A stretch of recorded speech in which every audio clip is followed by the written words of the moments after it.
My brother called and he said, "Hey, bro, I think this guy got on your outfit." So I'm like, "Take a picture." This was just so happened to be a piece that I customized. He took a picture and I noticed that this was my stuff. So I'm like, "Whoa.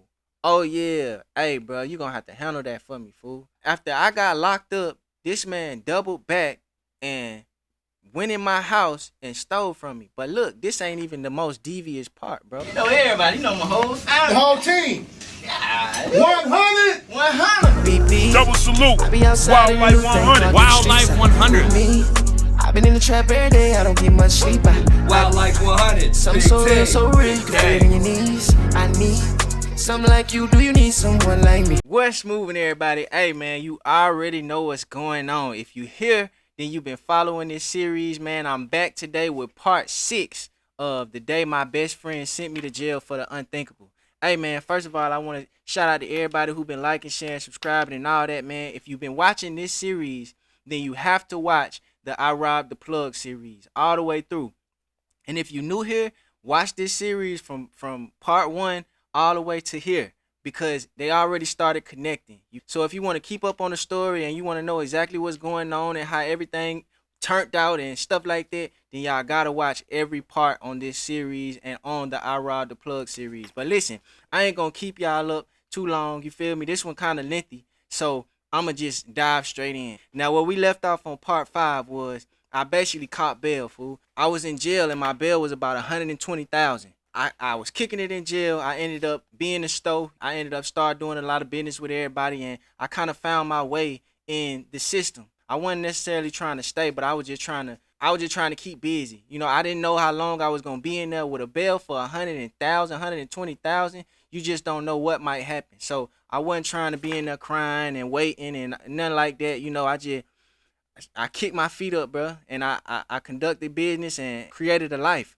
you know. And then I got that phone call. My bail ended up getting dropped to 60,000. We only had to pay 10%, right, in totality. So we ended up paying 10% of that 10%, which was like $600, $1,000 or something like that to free me that day, you know, to free me at that point. But now we under a contract with the bail's bondsman. Now, if anybody know anything about getting bailed out of jail or anything like that, then y'all know what's going on. I'm finna explain it to you. So if my bail dropped to 60,000, we had to pay 10% of that. 10% of that in totality is 6,000.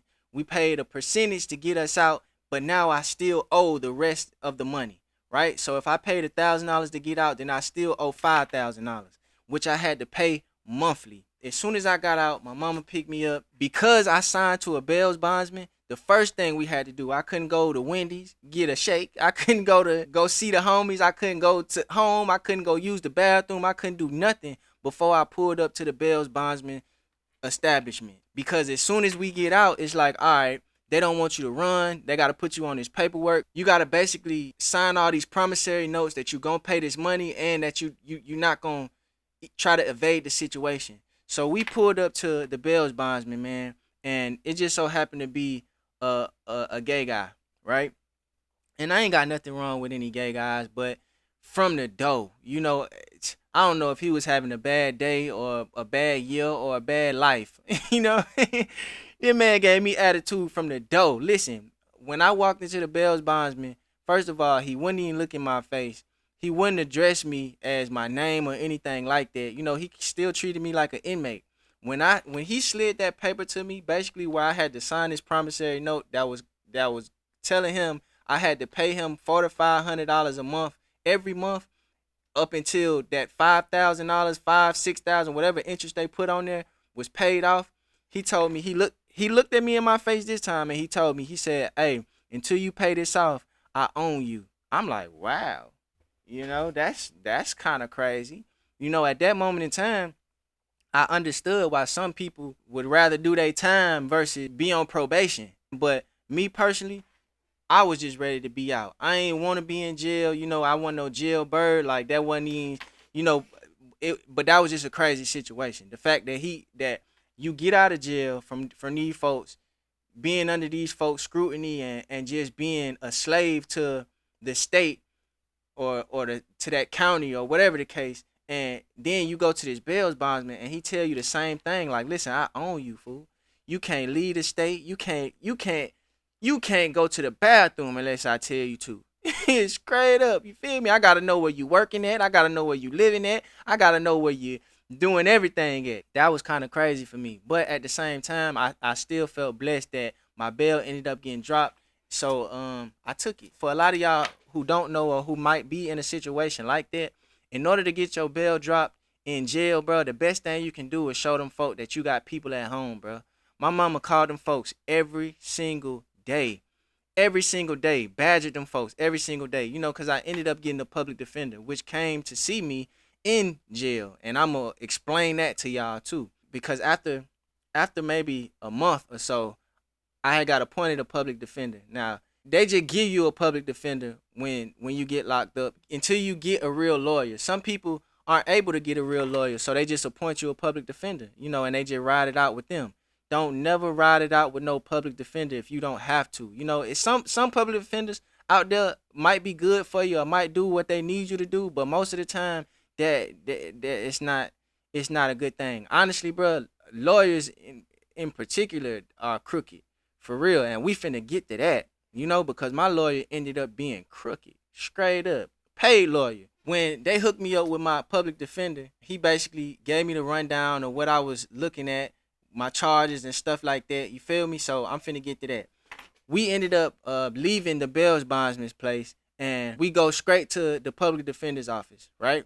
We go to the public defender's office, and he basically lets me know, he got on a big suit, on everything, shoes, too big. I knew I'd rip. I'm like, man, this might not be the best decision. He seemed flustered when we walked in the room and all that. I'm sitting there talking to him, and he like, listen, I got 100 cases that I gotta deal with this month. So I'm just finna let you. I'm finna just give you this discovery packet. I highlighted the parts that you need to read so you know what's going on, but it don't look good for you. Straight like that, you feel me? I'm like, wow, okay, well, I guess let me see. Come to find out, bro, public defenders really have hundreds of cases per month, or at least tens of cases each month. So that's why they don't pay you too much attention. They get paid the same salary to do all of these cases. So they really just trying to get you in and out, and that was the case in this situation. So he highlighted certain points that I needed to know. And with that, I seen everybody who told on me. Everybody who told on me and my brother. I'ma just put it like this. I got a comment earlier today that said that they wanted me to name names. Not because, the drama that it involves, but just so people know exactly what's going on and can follow the story a little better. So my little back door chick, I ain't really got to name her. She got kids and all that stuff like that, but she was my only back door chick, so y'all should know her by that name regardless. You feel me? My little back door chick, she ain't necessarily tell on me until the road got rough. Now, if y'all watched the first part of this series, then y'all know she ended up telling on my skinny best friend, right? My skinny best friend got called in for questioning. Now, when he got called in for questioning, as I'm reading the discovery packet, my public defender is showing me all of this. As I'm reading the discovery packet, when he got called in for questioning, he basically told the police, I don't know if he went in there with his mama, I think he did, but he basically told the police, hey, me and my brother, which his name is Chop, we gonna use Chop. You feel me? That's my brother's name that went through this whole case with me, right? My skinny best friend told them folk that me and my brother Chop basically scared him into doing the lick, bro. The only reason he did the lick was because we were known aggressors around the hood, and we scared him into we made him come on the lick with us, and we made him do certain things, and he was scared for his life. He said my brother Chop was in a drunken rage. He said I was just gangster, and I just didn't take no for an answer. He just painted us out to be real bad people. And as I'm reading this, I'm like, wow, like, you ain't just tell, fool. Like, you told royally. Like, you made sure you made sure it wasn't gonna be nothing on you, and they was gonna put us in the dirt. You feel me? Like, that was crazy to me. And mind you, remember I told y'all this was like really one of my best friends, for real. Like, really my best friend, my best friend, because we did everything together. We stayed so close to each other. We just did everything together. So after he ended up telling on us and basically telling on the girl also, they picked her back up again because she ended up going to jail initially. Y'all gotta watch first part one. She went to jail initially. That's when her family was calling me and saying, "Hey, Shawty is calling us, telling us to call you because you gonna handle the situation, right?" They ended up bailing her out eventually, and because of the skinny guy's statement, she ended up getting locked up again. So now she's fighting this case and I'm fighting this case equally. But because they picked her back up again, she ended up giving them even more information, which entailed bringing me and my brother Chop up. So in at the end, she ended up telling anyway. She ended up telling on me anyway. But at the beginning, she did keep it silent. So I give her that. So I'm sitting here reading all of this, and I'm like, wow, this is crazy. And my public defender is basically telling me, like, bro, yeah, you cooked. Like everybody is against y'all. So and they willing to testify in court. Them being able to them being willing to testify in court promised that they would get a shorter time. My skinny best friend, he didn't get no time. He told on everybody so royally that he made himself look like he had nothing to do with it completely. So he didn't get no time at all. Like them folk dropped him back. Them folk gave him a sandwich, some ice cream, or a Pepsi, dropped him back off at the house and said, "Hey, you be good, okay?" Patted him on his head and said, "You be good, all right?" You know what I'm saying? On everything, fool. He ain't have nothing to worry about at that point. I left the public defender's office and my mind was just racing. Cause I'm like, wow, like these folk really turned on me. Like I would have never did that to them, right? So fast forward, we get to the house. We finally get to the house, and I'm like, all right, I'm finna see what money I got left because we finna go ahead and pay this bail bondman off. I'm just finna get him out my hair. I know I probably didn't have the whole 6,000 saved up. I had a couple, but I was gonna put something down just so he would get off my back, from the jump. You know what I'm saying? I knew he was gonna be an issue later. So I get to the house, bro, and I go upstairs in my room and nothing is there, bro. I'm talking about my bed is there, my TV is there, the covers on my bed is there, the little accents is there. But I go in my closet, bro. All of my clothes are gone. I go in my stash, bro. Everything I ever had up until this point is gone. Mind you, I was only locked up for 3 months. Man, come to find out, bro. You remember? All right, so we gonna get to that. So I'm looking at everything is gone. So at this point, I don't know who did it. I don't know who could have done it, but I got an idea because at the end of the day, I'm like, bro, these folk could tell on me. Then I know they could just run off in the house. So that's where my mind was. You feel me? But at this point, I can't call these people. I can't pull up on these people. I can't even be around these people. Big boy, he ended up just moving to Chicago. That's where he from. He ended up just leaving entirely because he didn't want to be in this situation at all. He didn't even want to be questioned. And, shout out to Shawty for that. I give him that. He didn't, I still was mad back then, because he was still best friends with the skinny boy and he knew that Buddy was telling on me and all that. That's why they was staying away from me. If y'all been watching this series, then y'all know they stayed away from me for a good amount of time before I got locked up because he was telling. The skinny one, Vontae, was telling, right? Man, I get home, everything is gone, bro. I'm talking about everything else is there. Like none of my mama's stuff got touched. None of my sister's stuff got touched. Only my stuff, only my clothes and my stash. All of that stuff is gone. I'm talking about I had shoes worth thousands. I had all type of stuff in that room, and it's all gone. Fast forward, now it's like, all right, I gotta figure out what I'm gonna do. I gotta make some money, bro. I wanted to sell Tree so bad, fool. I wanted to jump back in the game so bad, but now I got this bail bondsman on me. On top of the fact that I'm gonna have to go back to court one day. Like this charge ain't over with. I'm out on bail right now, so I gotta be on my best behavior. Luckily, my mama, she called me one day from work, and she said, "Hey, I want you to meet somebody, right?" And it just so happened to be a friend that she grew up with. He just so happened to work in maintenance. He was a maintenance man, but he was like over all the maintenance men in certain complexes. He was like the manager or something. Or he was their boss in some type of way. So he ended up coming to meet me, and he like, "Hey, you know how to work with your hands and all that?" And I'm like, "Yeah, for the most part. I don't really just know how to do too much as far as maintenance or anything like that, but I can try. So he ended up giving me a job, bro. He ended up giving me a job as a maintenance man, bro. Straight up. And that paid $12 an hour. Now, um around that time, $12 an hour was great. Like stuff wasn't as expensive as it was today. Like that was a great thing. So I started working. I started working, man, as a maintenance man. He had me at special ops.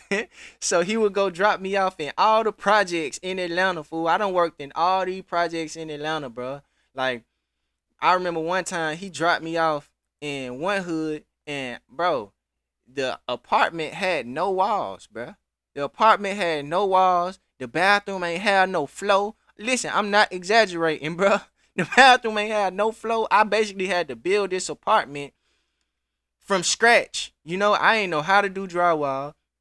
I'm having to learn from these older folks that's already got a job here, and they were mad at me because I'm a young guy getting paper. They was older, and I don't know nothing I'm doing. You feel me? I'm in there, bro. I'm in there trying to figure it out, bro. Straight up, it was some days I was just panicking, cause I didn't want to get fired. You feel me? I needed this paper because this is how I was paying for for my bill every single month. $12 an hour. That was like $1,000 every 2 weeks, $2,000 every 2 weeks, or something like that. And I only had to pay them 500 a month, right? So I pay my bill 500 a month, and I give my mama whatever on rent. So I get out of jail, all my stuff is gone. All I got is my Buick, bro. All I got is my Buick. That's it. I just got my car, bro. So that's what I'm using to go to work every single day. Mind you, I still ain't got certain credentials. So my mom's friend, his name was Gary. He would pick me up every single day and drop me off, in certain places, certain hoods. So I would do this and do that. I ain't never get the job done. Never. So I don't know how I kept the job so long. You feel me? So look, one day, bro, I get a phone call, and it's my brother Tej, the one that stay in Stone Mountain, right? He calls me and he says, "Hey, bro, I see Shouty." His name was Young. I see a guy named Young, and it looked like he got your outfit on, right? Now, mind you, I was the only person in the hood that had certain pieces of clothing, right? Because nobody else was buying certain stuff.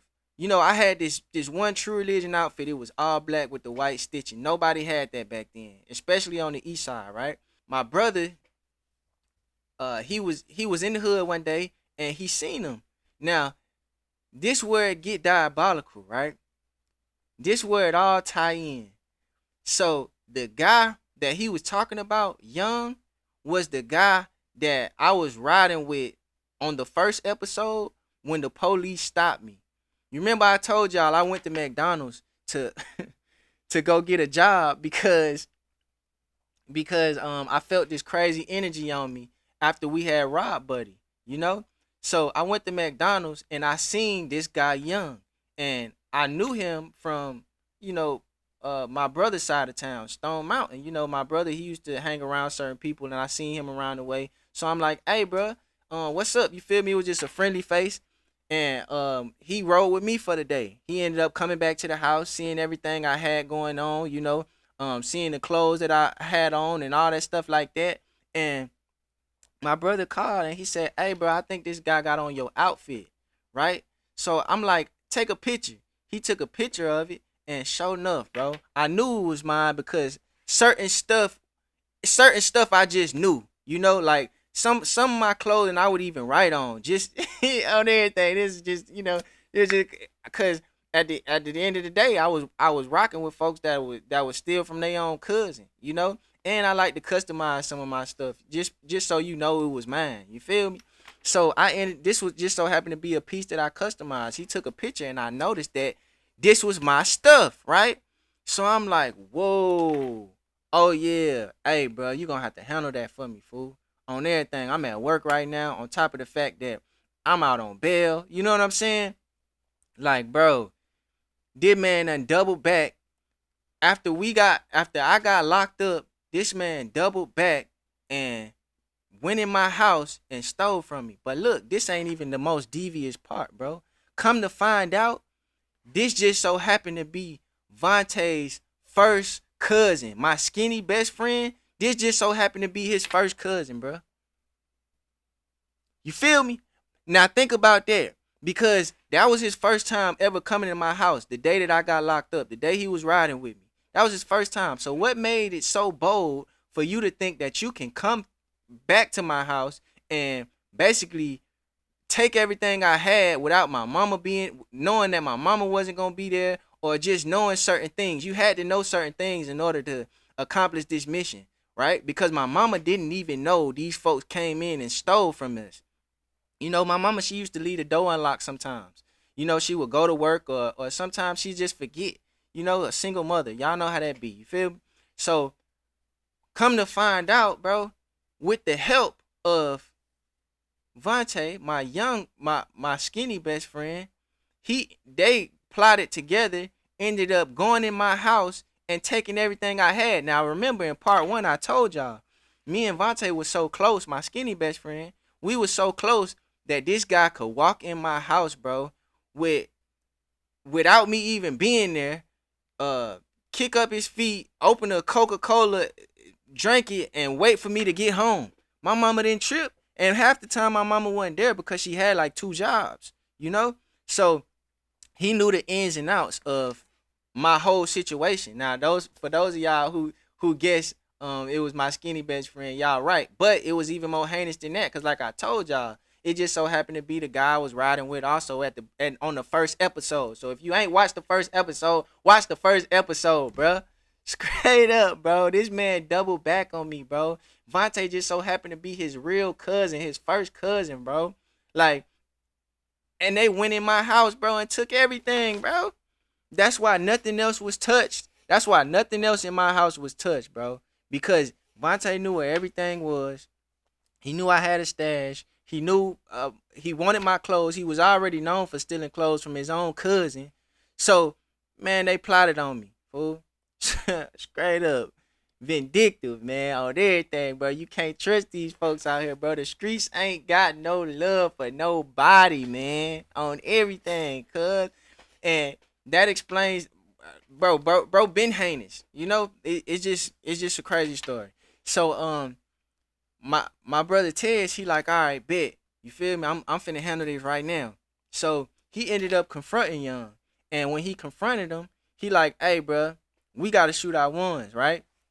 Me personally, I wanted to handle it a whole different way, you know, but like I told y'all, man, I had to calm down. I had to figure other ways to handle certain things out because, hey, I'm out on bail. You feel me? So he ended up fighting Young, and he got the best of him. I think they recorded it. I'm not sure if I seen the recording, but folks was telling me about it. You know, he got the best of him. You know, he did him in. I ain't never get my stuff back. I ain't never get any of the stuff that he stole back, but it was what it was. I ain't never see Shouty again after that, though. I taunted him. I ain't gonna lie. I tried to hit him up later and taunted him, but whatever. You know what I'm saying? So now I know exactly how heinous these folks really is. You know, on top of the fact that knowing that these guys this man just told on me, and he just went in my house while my mama was possibly there or not there or whatever the case, he really violated, bro. So now I got vengeance on my mind, bro. Now I can't wait to really see this guy, you know? I can't wait to see this man now. You feel me? But until then, I'm working as a maintenance man. I'm doing my whole little maintenance thing, and I'm trying to just pay this bail off, and I'm just trying to do better, bro. Straight up. I'm just trying to do better in some type of way. Because remember I told y'all, when I got locked up, it changed my mind in a whole different way. because me not being able to pay my bill and me being in the streets, uh, taking all these penitentiary chances, it just didn't make no more sense to me. So now it's like, all right, I gotta figure this whole thing out like better, you know. So I decided to go to work every day instead of just jumping back into the game. One day I ended up buying some rims for my car, right? My Buick. Remember I told y'all I still had the Buick. I put the rims inside the car. I had a couple rims in the trunk, and I had like two rims in the back seat. It was some 20s, some chrome rims. So I ended up parking in the complex, and I went to work. I ended up going to work all day, and when I got home, my sister came in shortly after me, and she said, "Hey, where your car at?" And I said, "Bro, stop playing with me. My car outside. You feel me? I left it here all day. I ain't even drive it today." She said, "No, your car's not outside." Bro, I ran outside, bro. Tell me why my car is gone, man. Bro, it's glass on the it's glass on the ground right there where my car was in my parking spot. The car is gone, bro. Mind you, I only had these rims in this car for about 2 days, bro. I was gonna put them on. I was gonna get some tires and stuff like that. I done got this job. I'm thinking things looking up. I'm living a more legitimate lifestyle. I had only been out for maybe 2-3 months. You feel me? Man, I run out there, my car is gone, bro. I don't know where it could be. I don't know who could have done it. I don't know what's going on, but it sent my mind in a windmill because it's like, wow, like it's really like I'm losing everything that I gained off this trap, bro. Off this trapping, off this dope money. It's like I'm losing everything that I gained from it, bro. Straight up. So that made me start thinking differently, bro. Fast forward, I'm paying these payments off. I get to my second to last payment, right? So I get a little cocky, bro. I ain't gonna lie. I come in there, I give him a check for my second to last payment, and he might have said something to me or something smart. And I said, bruh, I ain't trying to hear that. This man, this man said, hold on, what you say to me? I said, bro, I ain't trying to hear that, bro. You always got an attitude like I'm not feeling that. He said, listen, bro, do you not know that I own you? I said, yeah, I heard you the last time you said it, bro, but only God own me. I don't know what you talking about. He said, listen, bro, say something else again. Say something else that I don't like and watch me revoke your entire bond. I don't care if you got one more payment. I said, what you mean revoke my entire bond? He said, bro, when I told you I got your life in my hands, I meant that.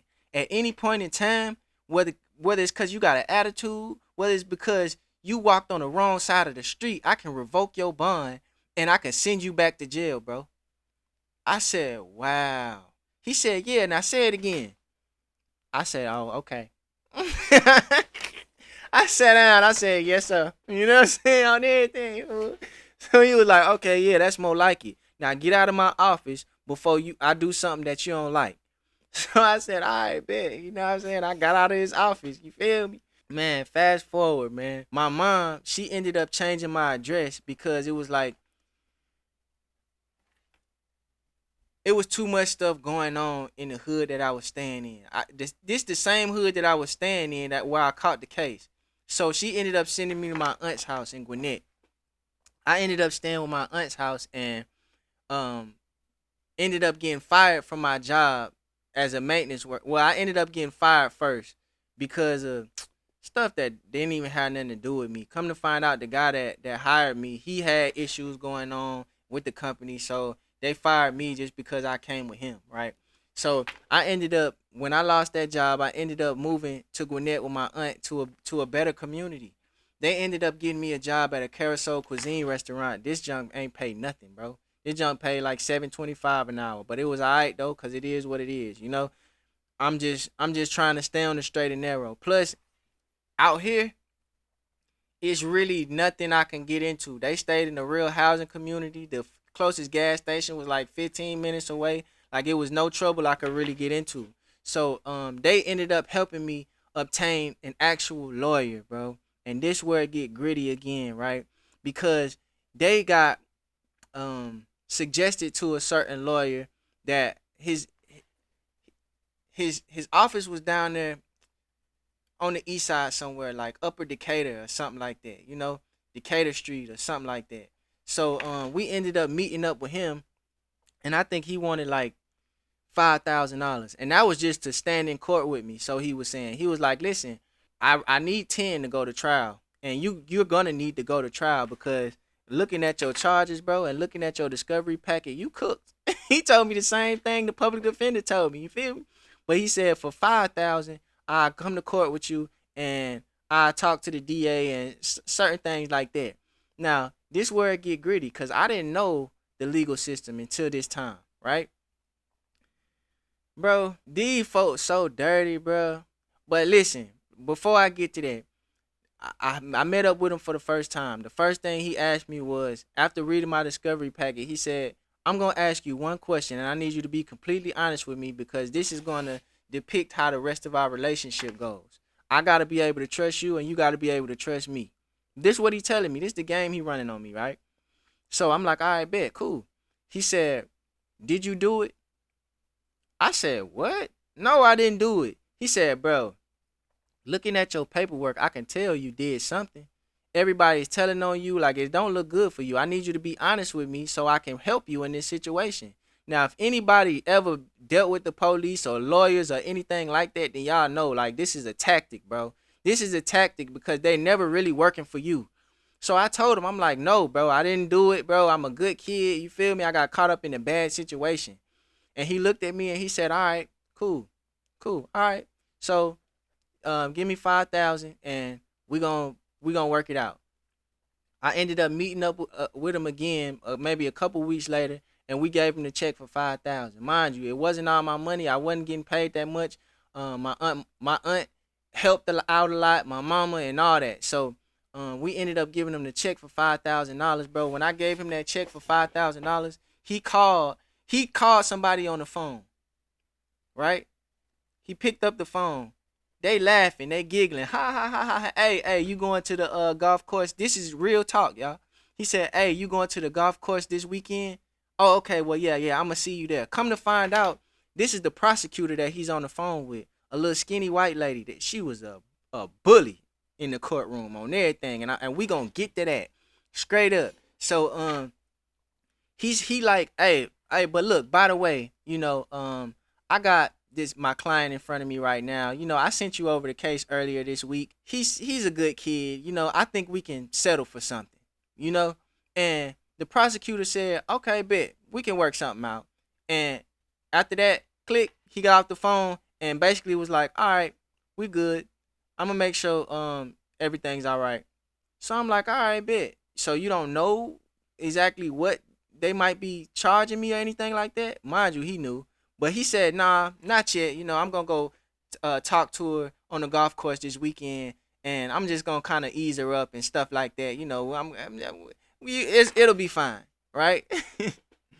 So fast forward to a month. Now it's time to go to court, bro.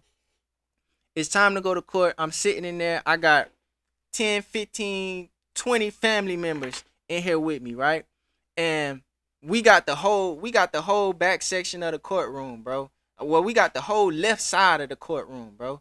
So we sit in there and my lawyer, he shows up, right? He shows up to court just like he said he would.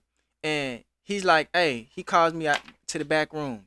So he says, listen, I talked to the prosecutor. She said we can do a 7-5. So I just need you to sign up, go up to the judge, talk to her, sign the paperwork, and just let's just get all this over with.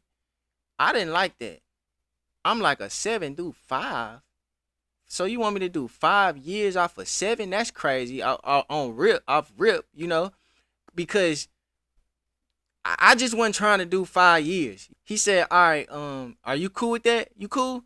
I ain't even want to talk, bro. I'm like, whatever. Mind you, he has an assistant lawyer with him, and I'm gonna tell y'all about him later on too, because it gets heinous, bro. So he has an assistant lawyer and he's basically taking notes. Little did I know why he was taking notes. He's taking all these notes and my main lawyer is asking me, he's like, is this cool with you? I'm like, whatever. So I go back and sit down next to my brother Tez. Mind you, my other brother Chop, he's still in jail. He wasn't able to make bail. His bail that never got dropped. or if it did, it got dropped from 180 to 140. It was crazy. Like, they wanted him because he ended up telling them folks straight up. This is another reason why I didn't want to take 5, because while we were locked up, my brother ended up telling them straight up that telling his public defender that he was the shooter, right? Because only one person could be the shooter. If he could have rolled it out and basically not said anything, and we both could have just been fighting the same charge, or both could have been fighting a certain innocence until they tried to make one of us tell on the other or something like that. But he just went on here and straight up and told them folks, like, listen, my little brother ain't have nothing to do with it. I was the one that did the shooting, and that's just what it is. He took it like a gangster, fool. So knowing that, it's like, okay, y'all know Shawty did it. I don't want to take 5. Straight up, because I gotta be free for us. If he gonna do a 15 do 10 or something like that, then I gotta be free, and I gotta make sure I set something up for when he get out or something. Like, straight up, y'all can't have both our heads on everything. He told me 7 do 5. I walked out the little back room. I sit next to my brother Tez, and I'm just sitting like this, looking forward, because I'm thinking, I'm first of all, I'm mad. I want to run up out of here. I want to run up out the courtroom, bro. I'm plotting my escape and everything. My brother, he whispered to me. He say, "What they talking about?" I said, "Bro, 7 do 5, bro. They want me to do 7." So he said, "Ah, man. Well," I could tell he didn't know what to say or what to do, but he was like, "Well, we got you, right?" I said, "Bro, it's all good, bro. I appreciate it, but I ain't really trying to hear it. You know what I'm saying? I know y'all got me, but I ain't trying to hear it. You feel me?" So mind you, my mama didn't even want to come to court because she couldn't take me getting sentenced. She just wanted us to call her later and her hear about it. She's at work, sitting on pins and needles, I'm sure. You feel me? My uncle ended up asking him, my brother, because we all sitting like this. My uncle sitting down on the far right, on my far left. So my brother is telling everybody, putting everybody on game, and I'm sitting just straight looking. Feel me? So my brother telling everybody what's going on. I just hear my uncle just bust out crying. Just bust out crying. And I ain't want to hear that. You feel? I'm sitting here finna get sentenced, and it's just an emotional point in time. The judge ends up calling everybody's name, bro. Everybody's name except mine. Everybody in the courtroom, because all of these cases are going on. So she calls everybody's name, and when the last person goes, she looks in the courtroom, and the whole left side of the courtroom is full. It's me and all my people. So she like, wow, what's going on? How is it this many people in here? I just finished my docket for the day. Come to find out, we wasn't even scheduled to be here that day. My lawyer ended up pushing it forward because he wanted to go ahead and get this thing over with. He done already got paid, so he wanted to end it. Straight up. My main lawyer, he left for the day. So his assistant ended up walking up to the judge and saying, "Hey, all of them is for him. Lil J. Like, he's here. Those are all his people. And, we're supposed to be on the docket for the day." So the judge was overwhelmed by how many people came with me. Mind y'all, remember I told y'all, when the people see that people love you, that really matters, So at this point, she was like, "Wow, okay, well, let's just get it over with." On everything. And she called me up to the podium, fool. But look, listen, man, y'all drop part 7 in the comments, man, because it gets real at this point. My lawyer ends up flipping on me on the stand. The assistant lawyer ends up flipping on me on the stand. So I basically fire him on spot, bro. I fire him on spot, and I asked the judge, "Can I speak, bro?" And this was to save my life at this point. You feel what I'm saying? What ended up happening next was like life altering, bro. I ain't even gonna lie to you. I never, even my lawyer was like, "Bro, I never seen nothing like this a day in my life. I've been doing this for 10, 15 years. I've never seen anything like this." Straight up. Even my main lawyer, I thought he left. They ended up calling him back, and he came back and was trying to figure out how did certain things happen and all this like that. But listen, man, straight up, fool. If y'all want part 7, bro, we in court, bro. It's getting real. I'm in here fighting for my life, bro. Come to find out, I gotta fight for myself because my lawyers is dirty. You know, I got my whole family behind me, bro. I'm trying to figure this thing out. Remember, I told you I'm 5 seconds away from running out the courtroom, bro. That's what I'm on. You know what I'm saying? But man, drop part 7 in the comments, man. And I appreciate everybody who been liking this series. You feel me? This been a crazy one. I really tried to shorten it up because I knew this was gonna be a long part in this series. But I need y'all to drop part 7 so we can go ahead and keep this thing rolling. And man, I love y'all, fool. Straight up, the craziest is yet to come, for real. But hey, man, y'all make sure y'all like, share, subscribe, comment, and until next time, baby. 100.